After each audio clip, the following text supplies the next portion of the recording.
almost an urgency right now to give to organizations that are helping those who suffered so greatly from the May 19th and 20th tornadoes, which is a good thing, but there's always reason to be cautious of whom you're giving your money to as well. Joining me in the studio is U.S. Attorney Sanford Coates with some tips on how to be aware of potential fraud. Thank you so much for joining me. Thank you for having me. This is obviously something that we need to look into. What is the first thing we should all look for, though, in a reputable organization? Well, generally those you've heard of is a great way to start. And the last thing I want to do is dissuade people from giving. The generosity of Oklahomans and Americans has been really overwhelming, but people give their hard-earned money to support those that have been affected, and we want to make sure it's given to a reputable charity and that the proceeds get to where they want them to go. So, the Red Cross, Salvation Army, United Way, those you've heard of, always a good way to start.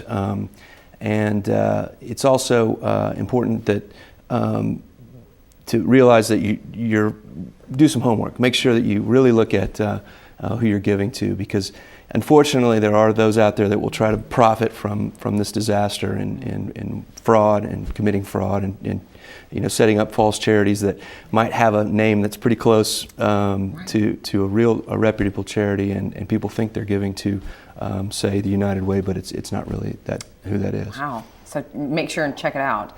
That's true. So how should we give? Well, we encourage to avoid giving cash. Make sure that you give directly to the organization and not through a third person who says they're acting on behalf of a charity and that they'll get it to them. Give it directly, whether it's money order, cash, or some sort of online credit card donation. Those are generally the safest way to go. So what are telltale signs of a scam? Well, generally those that are seeking, like soliciting money, the reputable charities generally don't do that. They don't send out phishing emails. They don't generally call people seeking donations. So if you get an email or a social networking request, it's likely not, or it's possible it's not a reputable charity. So they don't. Again, generally go out soliciting that type of donation. They really just rely on the generosity of people. Yeah, they're not going to be preying on, and a lot of people whose homes weren't completely destroyed will be getting new roofs. So any advice about construction fraud? Yes, it's something we are taking very, very seriously. Obviously, the victims have already been victimized by the tornado. We don't want them to be victims of fraud. And we've worked, the U.S. Attorney's Office, we've already started working with the Attorney General's Office of Oklahoma, the District Attorney's offices in the affected counties to really stand up a working group on disaster fraud. And it comes in many ways. It comes in, as you said, construction fraud, and that generally would be something that the state would take care of. And again, I think the message is do your homework.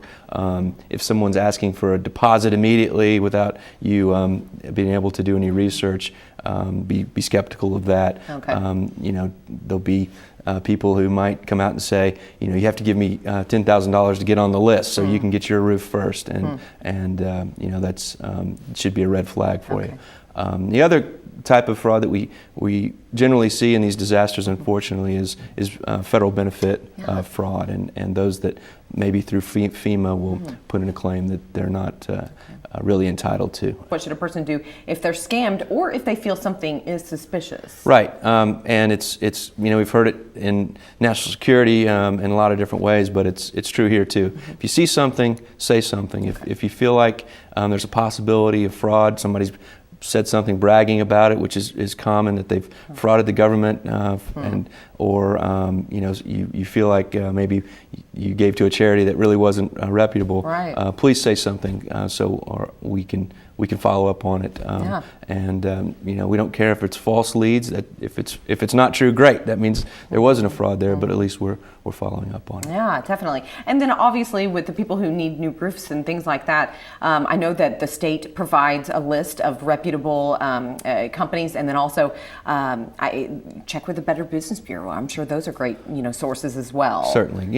Any way you can do that, Angie's List or any of the sort of online reviews, check them out. Okay, is there a website that people can go to? Yeah, we do. The National Disaster Fraud Hotline, it's 866-720-5721, or you can send them an email at disaster@leo.gov. Okay. And those are the ways to. Perfect. And if it needs to go to the state, they'll get it to the state. If it needs to come good. to a federal agency, they'll get it to a federal agency. You know, you don't need to decide who. You know, Right. people sometimes are confused as to Right. should I call the FBI, should I call Homeland Security. That's a one-stop place That's you can great. call, and we'll figure out where it needs to go. Oh, that's great. Obviously, some good advice and a place to go if you feel something is suspicious. Thank you so much. Thank you for having me.